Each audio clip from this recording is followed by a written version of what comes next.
Welcome to the Voices of Otolaryngology podcast series, where we spotlight diverse perspectives and insights within the field of otolaryngology. I'm your host, Rahul Shah. Let's jump into it. Welcome to the Voices of Otolaryngology. As you know, one of my favorite quotes is, "Sometimes we just get lucky." And today's one of those days. Super excited to be with Dr. Santamaria. Peter, welcome. Dr. Shah, it's a pleasure. I'm really excited to be here talking to you. And you can be honest, because I like to have fun here. Have you listened to any of the episodes? I have not. I've only just found out about it, so I'm thank you for making me aware of them as well, because I'm really excited to learn about the content that you're providing. Well, I appreciate you joining us. What I've learned through my travels is I'm blessed to be able to learn from our otolaryngologists. But this platform allows us to connect with those that might not be able to make the meeting, don't have the role that I do. Your name has come up over and over and over in terms of innovation, pioneering, pushing our field forward. Tell me a little bit about your history. Why don't our members get to know you? Where are you based out of, Dr. Santamaria? Yeah, so hopefully my name is always mentioned in a positive way, not causing trouble, Yes. because that's what I like to do.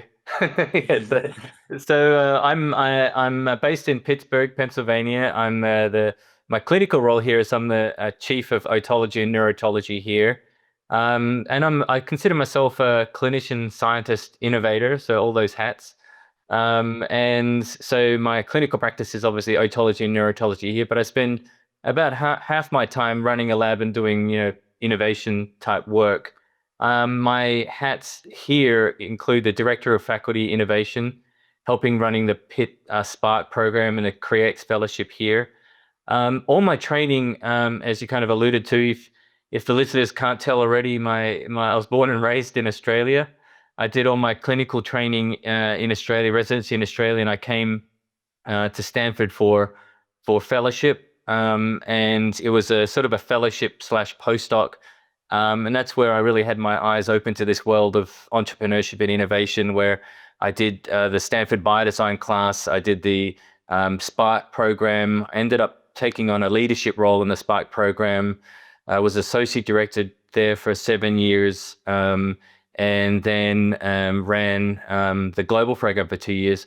I actually had the privilege of leading the committee for medical devices and drugs at the American Academy. And I think that's probably something that we could feedback to the listeners, that if you really have an interest in this, that's one committee that you really want to get involved in, because I think that's one of the most exciting committees to be involved in for this sort of work. That's fantastic. Thank you for that journey. I've never been to Australia, so anything I comment on is simply ignorance, okay? With like a little bit of humor. So is your home more like California or more like Pittsburgh when we go back to where you grew up in Australia? Yeah, so I grew up in Western Australia in Perth, and that's, if you drill a hole through Pittsburgh, that's pretty much the exact opposite side of the world. So you could fly east or west and probably take the same amount of time to get back to my original home. But definitely my home now is in Pittsburgh, Pennsylvania. Been here for 18 months.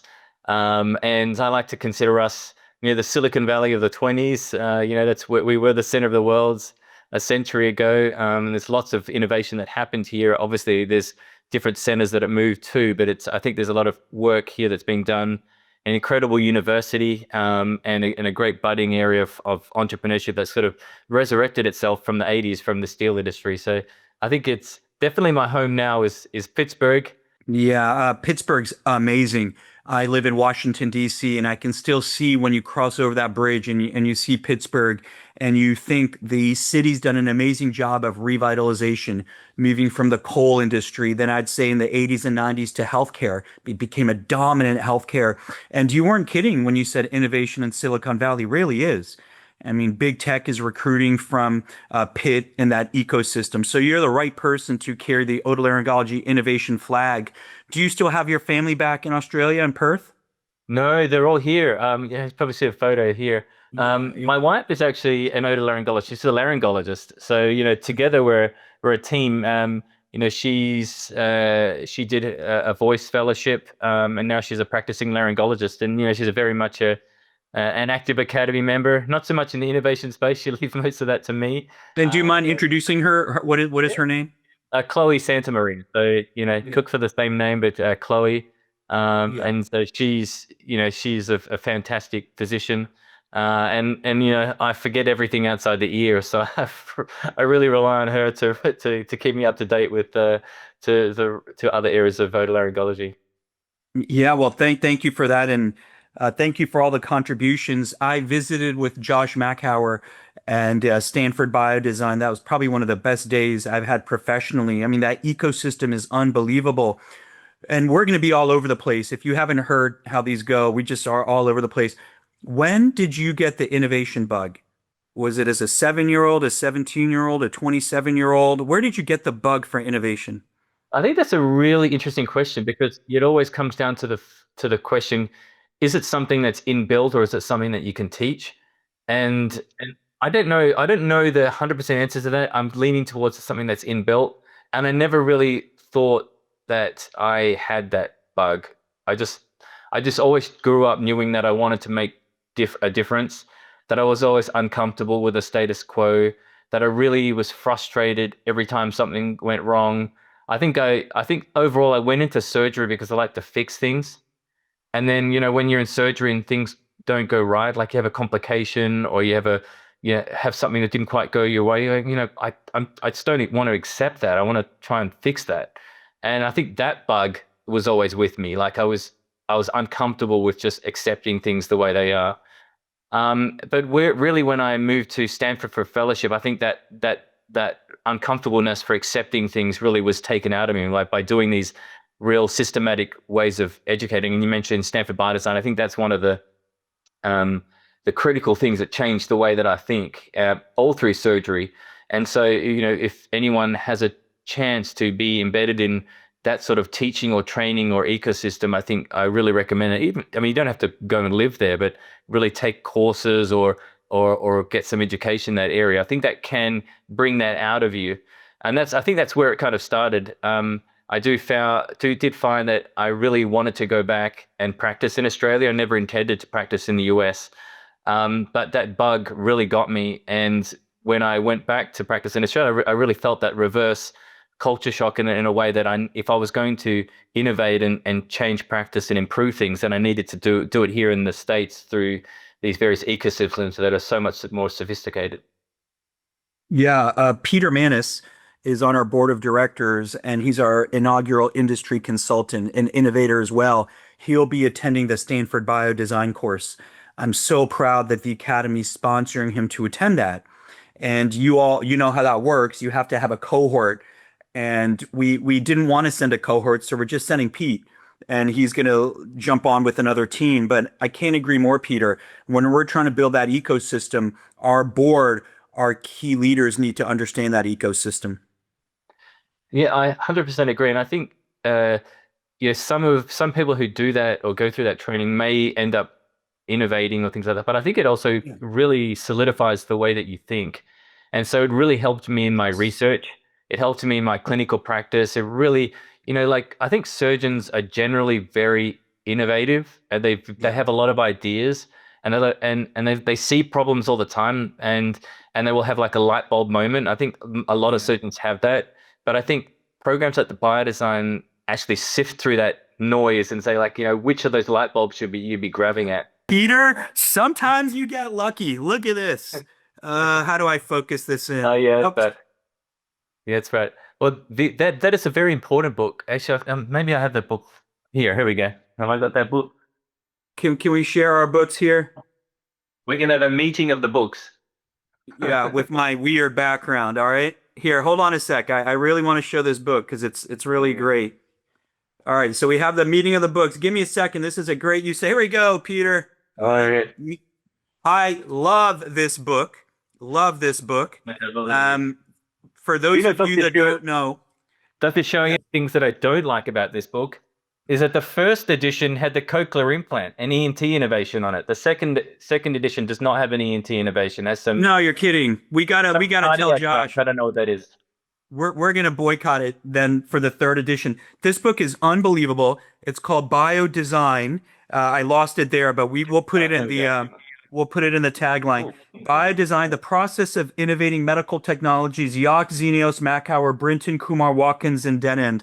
And they use a case study of a Clarent to walk people through it. And it's not hard. I read it in about a month, but it's well worth your time. Anyways, Peter, so Stanford Biodesign, now you have founded companies, you've won awards for two things. There's innovators, then there's Peter Santamaria. You're one of the top innovators in our field. You're humble, but everybody mentions that.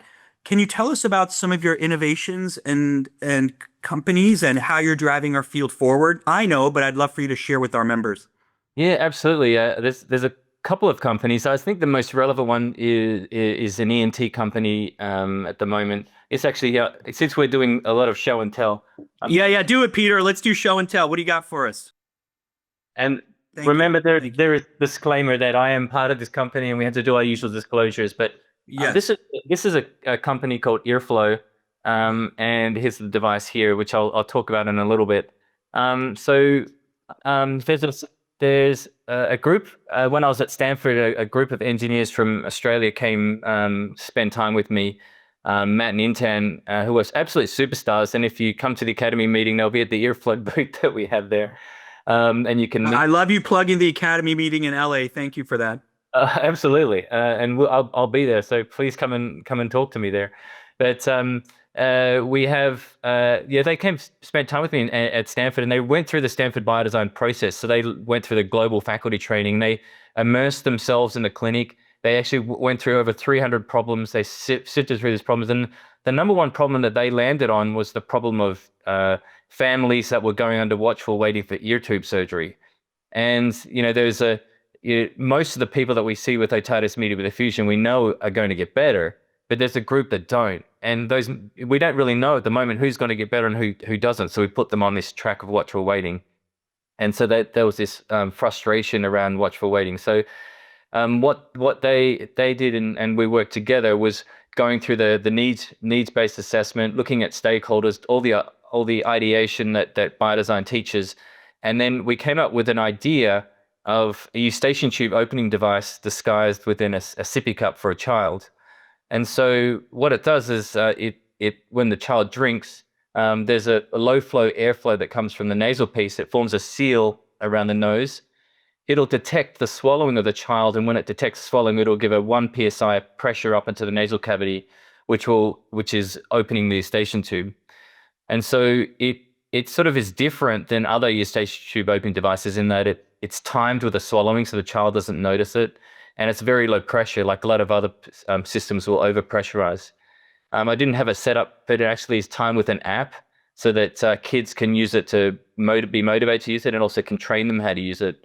And in our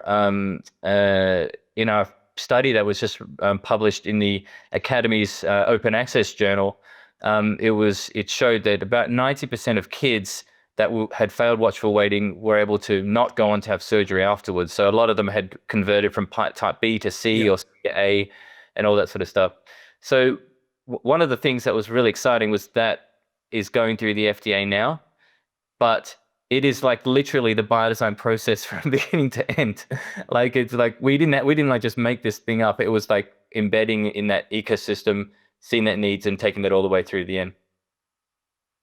Back up. How long did it take from ideation? When did this idea come to you, and when do you put it in your hand? Yeah, so we met in 2018. That initial needs finding process. So from probably in about a year we had the idea, and then it's around late 2018 to 2019. But we went through like disgusting prototypes, of which I think there's probably like one badly 3D printed behind there. Yeah. And so, But the idea came to you when? When did the idea come to you, Peter? 10 years ago, 5 years ago, with your own children? When did the epiphany happen? Yeah, no, so it really was like in 2019. So what's that, it's coming up to 7 years ago.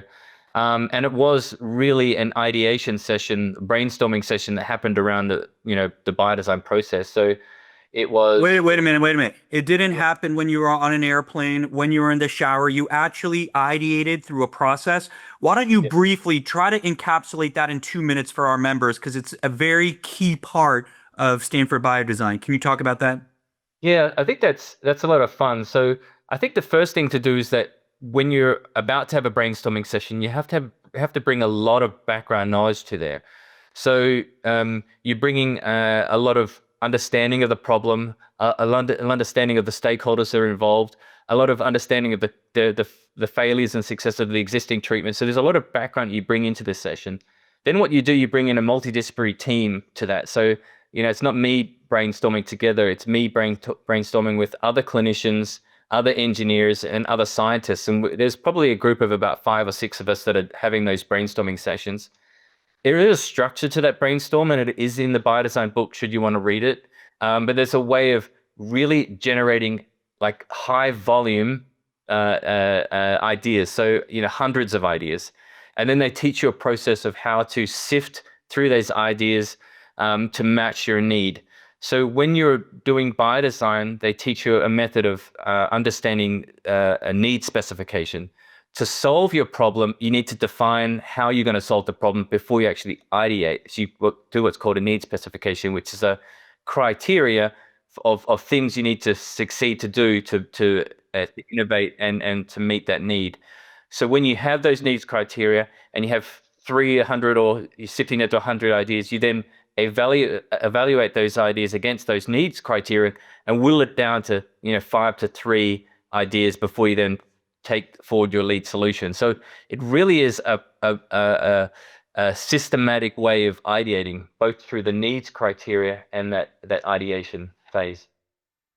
So you talked about the earflow. Can you talk about one of your other innovations? Yeah, so this is another one here. So this also came through the Stanford Biodesign process. So one of my colleagues who often comes to the academy meetings, she's a neurologist. She's an otoneurologist, Dr. Steenerson at Stanford. And she's incredible. But we've together formed a team, and we came across the problem of actually a personal frustration of both of us of dizzy patients coming into the clinic. And they take forever to take a history from, and they're very hard to talk to because they just feel sick or they're vomiting everywhere. And you're like, I just trying to figure out whether or not you have Meniere's or vestibular migraine or BPPV or whatever. And so we said, wouldn't it be awesome if we had a way to measure those dizziness attacks in the home? So we went through the Stanford Biodesign process, that same process that I talked to you about with earflow, and we came up with a wearable patch that patients could wear in the home when they're having dizzy attacks.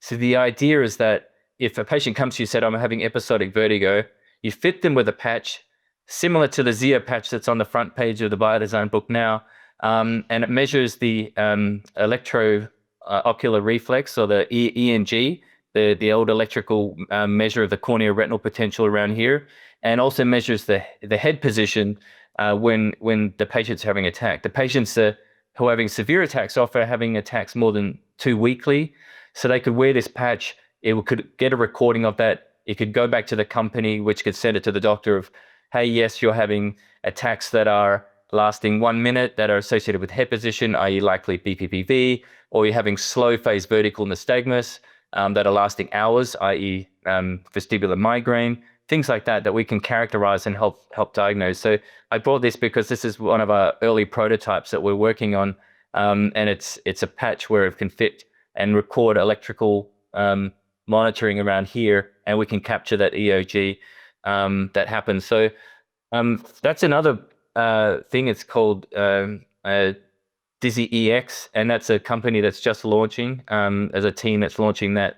But that came out of the same process that you mentioned, the Stanford Biodesign project process, starting from the needs finding, the needs specification, the ideation. So I think what you mentioned is that I don't think there's anything too special about people. I think there's really a successful process that everyone who's interested can get involved in. And if you commit a little bit of time to that, I think anyone could be successful in that. But I think the hard challenge for us is finding time to do that. That's why I'm very fortunate to have both protected time for it, and I also see it as a hobby. So I spend a lot of my spare time doing it as well. Makes me think, and Dr. Macauer probably uses this word, so I won't claim copyright to this phrase, but it's intentional innovation. It's not imaginary. It's not accidental. Does he use that word, intentional innovation? If not, I want to claim it. I think you both can claim it. And I also like the word systematic, because it really is a system and it's a process, and you follow the process, then it's hard to go wrong. But I think I also want to say that there's other ways that it can be used. So I think surgeons more typically come up with an idea, and that's really what they try and teach against, is like starting with the idea first. But you can use the process to evaluate that idea to see if it's useful. And you know, we have incredible innovators that just come up with really good ideas. But if you have this systematic way of evaluating it, you can then determine, hey, look, if this is useful or not. Should I go on to my other good idea or not? Yeah. Yeah. Let me try to paraphrase something you said. There's a process, but I'm going to say it's hard. It's deliberate. It takes time. It's easy to romanticize innovation and say, oh, I'm out there surfing and I figured out how to transcribe mRNA. You know, that apocryphal story. Or I was just driving on the road and it came to me. But it is hard. And you said yourself, to have an ideation session requires a lot of prep work. Yeah, absolutely. So I've say almost all the light bulb moments that have become anything significant have come out of those ideation sessions. I mean, I think most of us have in the shower light bulb moments or whatever, that they're driving in the car. But I think the ones that have led to most things have been in the intentional and systematic approach to it. Yeah, which is hard work. We all want to think if I just shower more or drive more or surf more, I'll have the epiphany. Tell us about, well, let me ask you the question. Do you do tangential innovation? You're focusing on vestibular, ear, hearing. That's your expertise. Do you innovate in other areas? Do you innovate outside of medicine? Do you innovate with orthopedics with the left big toe? Yeah, that's right. I've only really talked about the ones that are involving ENT because the relevance. But no, I did. So I have a company that's in anesthesia. It's a patient warming device that actually also came out. That was our class project, Stanford Biodesign class project when I did that in 2014. That's a company that's on just about to go through FDA evaluation, but it's a wearable device that you wear around your legs to prevent perioperative hypothermia. So patients get cold during surgery, and we had this Yes. challenge of like, well, how do you keep patients warm when the whole body's exposed, like cardiac surgery or abdominal surgery? So we looked at ways that could heat peripherally, and we found that if you heat at the arteriovenous anastomoses at the bottom of the feet and the popliteal fossa, and you combine that with leg compression, you could drive over 70% of the cardiac volume peripherally. And if you heated that at the same time, you can act like a peripheral pump. So it ended up being a sleeve that we created. Oh, here we go. There's another one. I had to check it was in the back there. But it's a Yeah. sleeve that you create and that you wear around your lower leg. And so as a heater that fits around the bottom of your foot, and another heater that goes behind your popliteal fossa, and it's combined in the middle as an SCD that acts like a pump and provides warmth to your core. And again, we ran a clinical study, and that was at the time that it was at Stanford. I think the other thing is that to realize is that with that is like you think, oh, that's a really hard study to run, but we managed to get some heating devices that were in the lab. We got some wiring from Home Depot. We put it together with bioengineering at Stanford and got it through an IRB and managed to test it in a clinical study. So it was a quick and dirty way of like testing our hypothesis live. So that's just one example. I think I do things that are outside ENT, but I think one of the things that that people realize is that when you get into this space, you have so many different competing interests and different ideas, and you're like, oh, which of these do I choose to work on? And so almost all of the ones that I continue to work on are ones that I feel like I could speak for, or they're going to change my practice or change the practice of people around me, and that's why most of them end up being in ENT. Yeah, I really appreciate that. Two more questions, and then we're going to start thinking about how we bring you back again to keep talking about your work. What do you see in the future for our specialty? I'm a little bit older than you in training, I think a decade ahead of you, and I never would have envisioned some of these innovations. But then some of them are aha moments and make a lot of sense. But the vestibular, the Dizzy EX, wonderful use of technology, feedback loops, etc. Where is our specialty going? What excites you within otorhinolaryngology? I think the whole reason why I got into otolaryngology was because of the horizons that were there. It really excited me as, the therapeutic and the device frontiers that exist. Me as an otologist, neurotologist, the reason why I got into that was that there were very little drug treatments for hearing loss. And I really think that there's going to be, and we are on the cusp, as you can see with otoferlin and other things like that, that we're on the cusp of a therapeutic explosion, as well as a device explosion. And I think ophthalmology is a little bit ahead of us in what they've just achieved in their specialists. And I think that shows us what our next 5 to 10 years are going to be like. There's going to be, gene therapies, there's going to be new devices, there's going to be a lot of technology. I mean, clearly AI is having an impact in all areas that we do, and wearables are those sort of things. I actually look at our specialty also interestingly that I think I'm a big Star Trek fan. And I think that we really are going to head there. I think people are going to look back on our specialty in 100 years and go, I can't believe they operated on that. Like, who are these people? Like, these guys are butchers, like they're surgeons. Just like we looked at 100 years ago, things that people were doing. And I think that we are going to be on the cusp of therapeutic device advances, minimally invasive things that we operate now on, we're never going to operate on again. And I think we're going to be pushing that as a field. And so I really believe that we're there to make ourselves extinct in the future. Wonderful, wonderful statement. I'm already thinking, and I'm going to put you on the spot because in my role, if I say something wrong, sometimes I get in trouble. But you can say anything you want. So what's become questionable during your and my career in otolaryngology? We've seen such evolution, and you say, "Wow, I didn't know we used to do this. We certainly don't do it now." Some things come to my head. Maybe what comes to your head when you think of neurotology, otology, skull-based surgery? Yeah, absolutely. Definitely two things that have impacted in our field. So when I did my initial training, we operated on everything. And then the advent of stereotactic radiation really changed that. Yeah. It really changed that. So we operate on a lot less.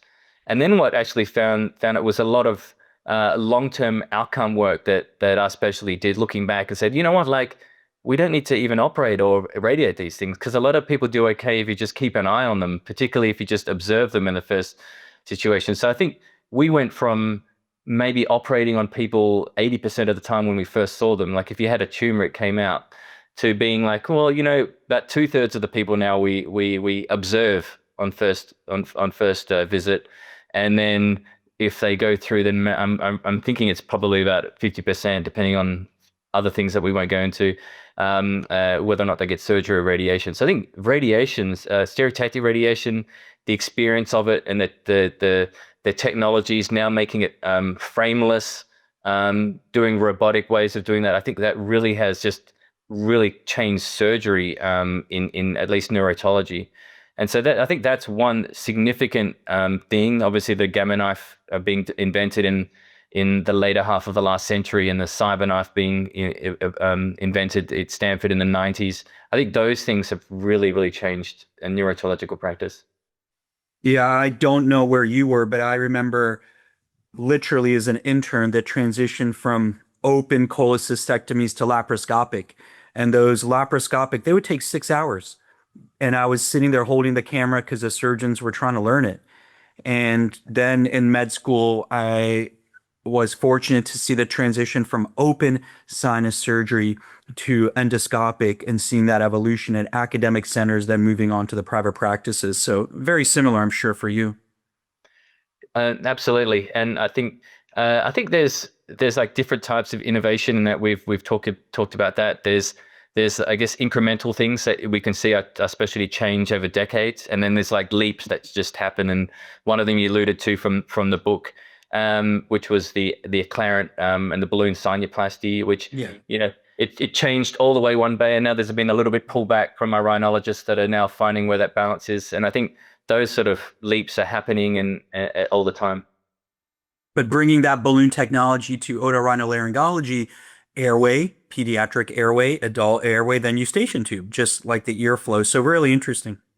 Yeah, absolutely. And you mentioned that. So I do eustachian tube balloon dilation. I'm now picking up to doing it in the office, and so for me, that's an exciting alternative to these tube dependent patients that I have. So I think there's lots of things in the way that are making leaps and bounds in our specialty. Absolutely. I've got to ask you this question. I don't mind embarrassing myself. So does Dr. Chloe ever get mad at you and say, you're the otologist, you have 2 ears, your job's to listen. She's a laryngologist, her job's to talk. Does she say that in the house? Uh, she doesn't say that, but the first question, does she get angry at me? Yes. But obviously we're still together and still happy. So somehow we Yeah, figure tell Dr. Chloe that I think she gets the interpreter to speak and you have to listen as the otologist in the house. That's right. What advice do you give to doctors? And I want to segment this because this is really what I wanted to get to in the next 5 to 10 minutes, and then we'll wrap it up. Let's focus on two groups. We have trainees in the future, and then we have current. Let's focus on current doctors. I am impressed by the desire for innovation. I see it across the country. Our private practice docs, they see a lot of stuff out there and they have great ideas and they innovate. And we've had some wonderful success stories. I see our academic doctors similarly. What advice do you give to people like you and I? We're a couple years out, 5, 10 years out, we're in busy practices. We want to fix a problem. Just as you said, we have the calling that Peter Santamaria does. What advice do you give to those doctors, our peers in otolaryngology? Yeah, I think the first thing we already alluded to, that if you can if you can afford the time, try and get some formal training in that. It will really just put that. Where can we get that? So Stanford Biodesign, where else could we go for that formal training? Yeah, as Stanford Bio, I mean, Stanford Biodesign, I think is fantastic. Obviously, the other program that I went through was Stanford Spark. I think I think Stanford Biodesign really takes the ideation phase forward, and the implementation, I think Stanford Spark really excels at.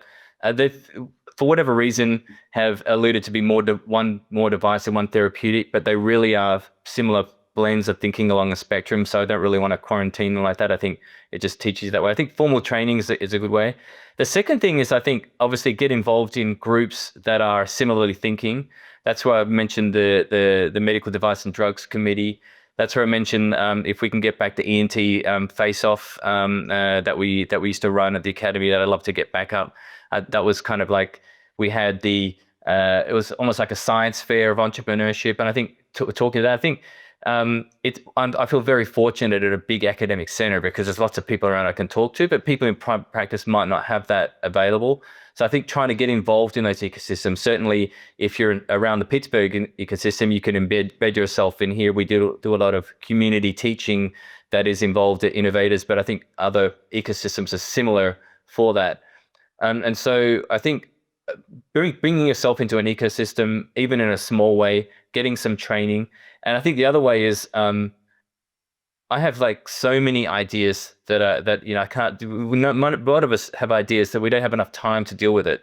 I think what you want to do is filter those ideas to ones that you're actually going to act on, but aren't ones that you're actually not going to act on, and don't leave those inside your head.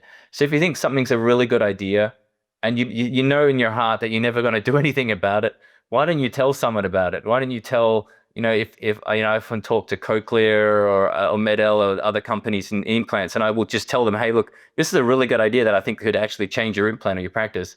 I'm not going to form a company and build it. Like, I just need to, if you want to act on it, if you'd like me to help on it, that's all you. So I think sharing your ideas is really important, but I guess not sharing your ideas that you want to take forward is also important. So learning that balance of like, what are you going to do? How are you actually going to practically do it? And don't be shy to share your ideas that you may not have time to act on. One of the most exciting things in my job is I see awesome success stories from private practice academic otolaryngologists taking their ideas and moving it through. So thank you for inspiring them. What advice do you give to our trainees? Probably not the Yeah. medical students, but the residents and fellows that say, when I grow up, I want to be like Peter. Hopefully they want to be like Dr. Shah. But they I think one thing with residency is residency is brutal and it's hard and you're sleep deprived and you've got to be a good surgeon and you've got to be a good clinician. I think they're your number one priorities. But I think there's a small gap in there for something else. And I think residents and trainees who are committed to find that something else can find it. And because you're working 80 or more hours a week, it really has to become a passion and a hobby. And I think there is, I don't know, maybe about 10% of residents and fellows that I meet that are kind of like that. They seem to be to be like that. And I think that's where, if you're a medical student looking for residency programs that seem to bring that out of you. So there are lots of residency programs that have excellent innovation, either curriculum or mentors or some sort of way to do that as part of your training. I think look for that. Same with fellows. If you're a resident, you're looking for fellowships, look for institutions or programs that might have a little bit of a twist to it that might give you that background. Of course, reading the materials that we already talked about is a good start. But really trying to embed a little bit of your time into that formality of that education and training is really, really worthwhile. And all the opportunities that we just mentioned for private practice also exist for residents and fellows. That was very articulate. I encourage the residents and trainees to listen to that again. I love what you said. Find something else. And I wrote that down. Dr. Santamaria's something else is innovation. My something else is a passion for business and organizational development. So I got my MBA. I took leadership courses. I took business courses on how to construct an organization to be like an organism and thrive. Your something else is innovation. You took courses, you took formal training, and now you take devices and you move them to thrive. I mean, that's a wonderful statement. I'm sure you probably give that advice to your trainees. Absolutely. And I think that's how when I mentor residents, that's the one thing that I say is that I think the training in the US is incredible. You're going to be an excellent surgeon and clinician, but what else are you going to be? Are you going to be an innovator? Are you going to be a scientist? Are you going to be a teacher? Are you going to be an administrator? That you have to be an excellent something else. And so that's going to set you up apart from other people as that something else. And so, you don't have to be an innovator, but you have to do something that's going to be your the cherry on your cake. Yeah, I think that's amazing. I see a lot of our practitioners lead their state medical society, lead their county medical society, be chief of staff. So you're right. There's a lot of different ways to find that something else. That's a wonderful quote. Peter, how old were you when you came over here more formally? How old were you? I'm going to ask a goofy question, but I can ask you anything. It seems like a lifetime ago. I have to do some backward math, but I can tell you the years. So I finished my residency in 2011, Yeah. and I did what was called a surgeon scientist residency, which I think the rough equivalent would be like a T32 here, where I did an extra 3 years of research. So 2011 was when you Yep, came over from, okay. correct. So is it true that the water spins the other way in Australia? Oh, absolutely. You're gonna have So to like find. when you brush your teeth and shave every morning, you actually see the water going counterclockwise? Oh, yeah, absolutely. So if you're gonna have to go to Australia to find out if that's true, but absolutely. And so does that affect fluid dynamics? And I'm serious about this. Tell me why it doesn't affect, you're an otologist, neurotologist, fellowship trained. Why doesn't it affect the cochlea and other fluid dynamics? Yeah, look, I think whether the cold opposite warm same, those fluid dynamics of movement in the ear still hold true. So unfortunately, our ears spin the same way in either hemisphere. Okay, good. That's what I was really wanting to find out today. Dr. Santamaria, kudos on your innovation. When I go around the country, I hear your name over and over. Thrilled to connect with you.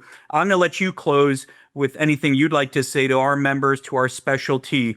We have about 10,000 viewers for these podcasts. Thank you for all you're doing for our specialty and being a friend of otolaryngologists. Any final words? No, I think, Dr. Shah, I just wanted to thank you. And I really wanted to, hopefully a few people would watch this and be inspired in some way to do something. But I also really wanted to emphasize what I finished on before, is that you don't have to be an innovator. You don't have to be a scientist. But I think really try and do something that's going to make a difference in our society or our subspecialty or our specialty. Try and be a difference maker. And find a way to do that. And I think when you do that, you'll just have a lot more fun in your life and your career. Dr. Santamir, thank you very much. Thank you, Dr. Shah. We hope today's episode sparked some fresh ideas. If it resonated with you, please subscribe and share it with friends. Have thoughts or suggestions? Use the feedback form in the show notes. We'd love to hear from you. And don't forget to follow us on social media for highlights, behind-the-scenes content, and updates. Thanks for listening. See you next time.